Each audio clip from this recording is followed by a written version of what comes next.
नाथाभाऊ यांच्या बंगल्यावरती चोरी झालेली आहे, काय सांगा? आज या ठिकाणी रात्रीच्या वेळेस चोरी झाल्याचं लक्षात आलेलं आहे. कारण या ठिकाणी आमचे चेतन भाऊ या बाजूला राहत असतात. ते नेहमीप्रमाणे सकाळी बंगल्यावर राऊंड मारायला आले असतात. त्यांच्या लक्षात ह्या गेटचं कुलूप तुटलेलं दिसलं.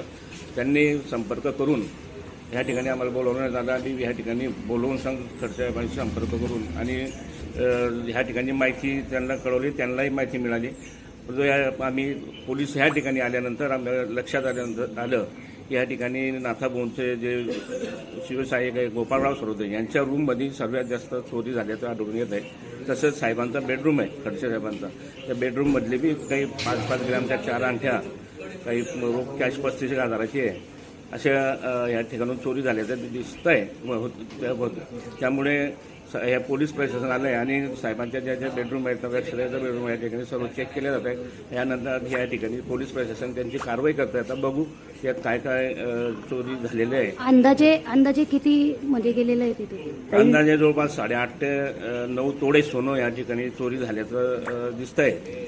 कारण साहेबांच्या 5-5 ग्रॅमच्या अंगठ्या, तर त्या 4 अंगठ्या आहे आणि 2 तोड्याचा एक हार आहे, काही मंगळसूत्र वगैरे असं गोपाळराव सरोदे यांच्या रूममधून जवळपास 6.5 तोडे त्यांच्या रूममधले आणि साहेबाच्या रूममधले 2 तोडे, असं जवळपास 6.5. काही कॅश वगैरे पण अवेलेबल होती का तिथे? कॅश त्यात 35,000ची कॅश होती साहेबांच्या रूममध्ये, ती सुद्धा चोरी झाली.